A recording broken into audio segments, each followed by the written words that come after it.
Bismillahirrahmanirrahim. Assalamualaikum warahmatullahi wabarakatuh. Alhamdulillahilladzi an'amana bi ni'matil iman wal islam. Asyhadu an la ilaha illallah wahdahu la syarikalah wa asyhadu anna Muhammadan abduhu wa rasuluh. Allahumma shalli wa sallim wa barik ala Muhammad wa ala ali Muhammad. Kama shallaita ala Ibrahim wa ali Ibrahim. Amma ba'du. Qala Allah Ta'ala, a'udzu billahi minasyaitonir rajim. Bismillahirrahmanirrahim. Qulillahumma malikal mulki tu'til mulka man tasha wa tanzi'ul mulka mimman tasha wa tu'izzu man tasha wa tudhillu man tasha bi yadikal khair. Innaka ala kulli syai'in qadir. Yang maknanya, katakanlah wahai Muhammad, wahai Tuhan pemilik kekuasaan, Engkau berikan kekuasaan kepada siapapun yang Engkau kehendaki. Dan Engkau cabut kekuasaan dari siapapun yang Engkau kehendaki. Engkau muliakan siapapun yang Engkau kehendaki. Dan Engkau hinakan siapapun yang Engkau kehendaki. Di tangan Engkaulah segala kebajikan. Sesungguhnya Engkau Maha Kuasa atas segala sesuatu. Quran Surat Ali Imran ayat 26. Nah, Allah sudah membukakan pada manusia. Silahkan untuk kita mohon kepada Allah, kita berjuang agar kita bisa terpilih menjadi pemimpin. Dan ingatlah, setiap diri manusia itu adalah pemimpin. Jadi kita pun walaupun tidak di partai dari pemimpin, tapi akan lebih luas jangkauannya kalau kita bisa jadi pemimpin yang lebih tinggi. Kullukum ra'i wa kullukum mas'ul ar-ra'iyatihi. Setiap kalian adalah pemimpin dan akan diminta pertanggungjawaban atas kepemimpinannya. Hadis riwayat Muslim.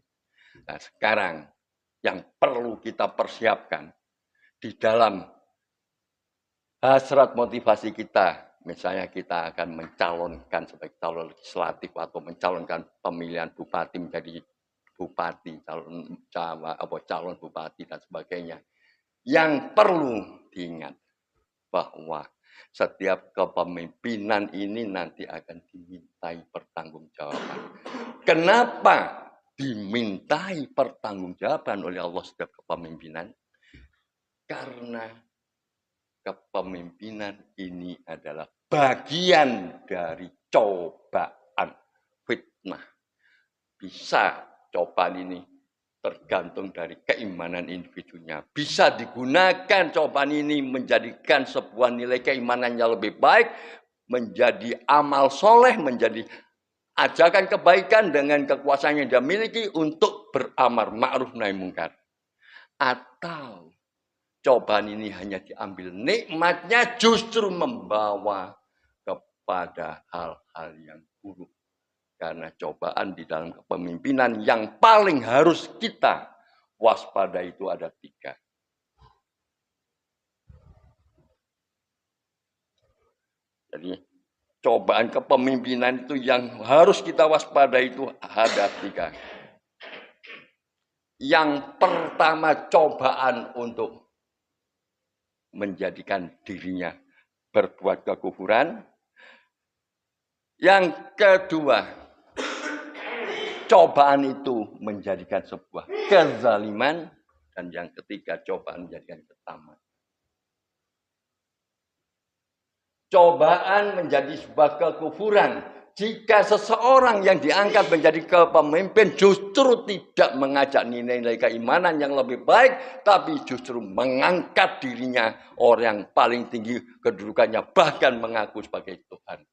Rabbukumul a'la, katanya Fir'aun. Aku adalah Tuhan yang tertinggi. Bahkan yang tidak mau menyembahnya disiksa oleh Fir'aun. Nah, ini salah satu bentuk daripada cobaan membawa kekufuran yang sudah ditorehkan di dalam Al-Quran. Contohkan adalah Fir'aun. Bagaimana Fir'aun bisa menjadikan seorang pemimpin yang tidak boleh dicontoh menjadi kekufuran, silahkan dikaji lebih lanjut tentang sejarah Fir'aun. Kemudian yang jelas, cobaan yang kedua adalah cobaan untuk alat kezaliman. Nah, ini yang sering kali terjadi. Yang sering kali kita lihat. Jadi kalau kita sudah siap untuk mencalonkan diri sebagai calon legislatif, calon bupati, calon gubernur, atau calon presiden, harus kita ingat. Cobaan yang sulit dan sering melekat pada diri seorang kepemimpinan adalah kezoliman. Apa ciri daripada seorang pemimpin yang kezoliman? Yang jelas ketika dia diangkat, dipilih sebagai pemimpin, tidak lagi berpihak pada rakyat kecil, justru membuat kesengsaraan rakyat kecil. Yang jelas dia sebagai seorang pemimpin menggunakan fasilitas kekuasaannya untuk korupsi, kolusi, nepotisme.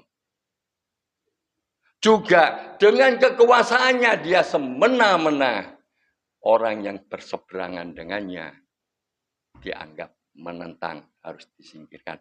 Ini harus kita pahami bahwa ini adalah cobaan.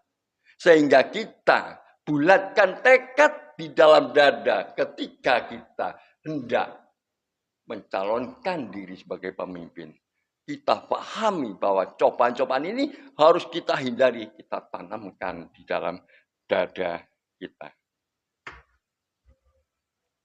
Bahkan Rasulullah SAW sudah mengingatkan bagi seorang pemimpin yang zalim ini dengan sabdanya, "Ma min abdin yastar'ihillahu ra'iyata yamutu yauma yamutu wa huwa ghassu li ra'iyatihi illa harramallahu alaihil jannah."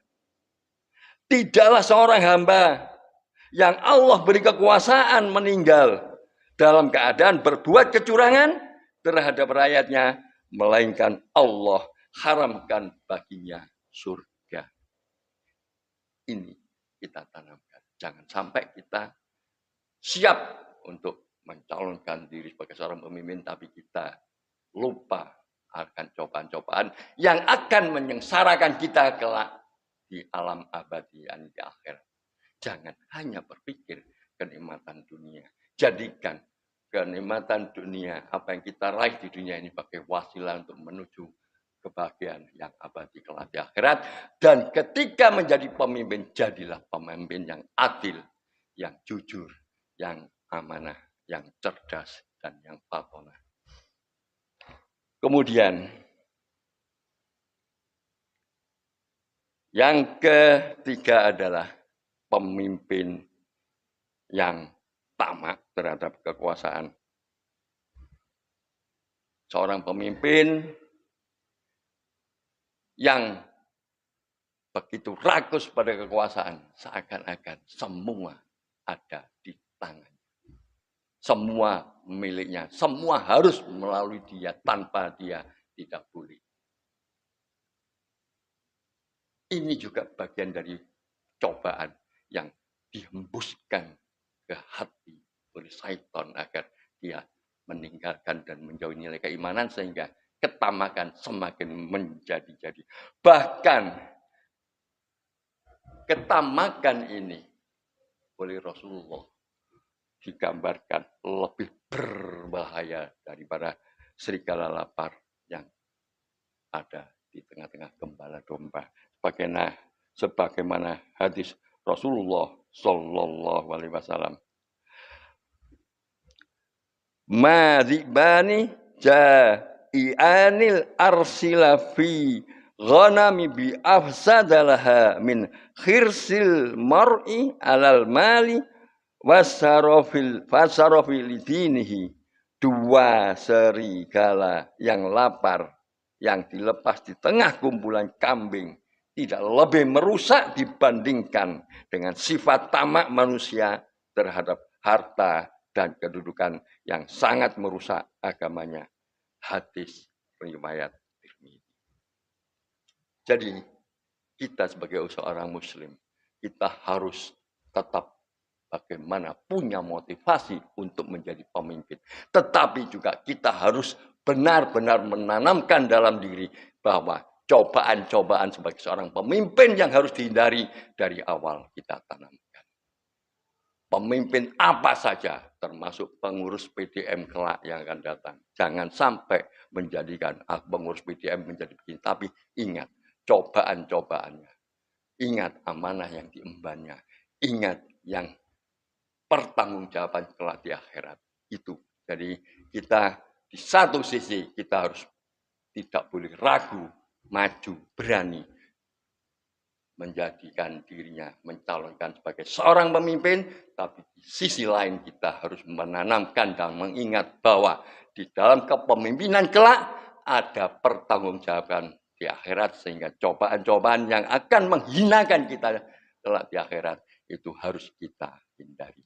Semoga kita oleh Allah senantiasa diberi petunjuknya. Rabbana la tuzigh qulubana ba'da idh hadaitana wahab lana min ladunka rahmah innaka antal wahhab. Aku qouli hadza wa astaghfiruhu innahu huwal ghafurur rahim. Assalamualaikum warahmatullahi wabarakatuh.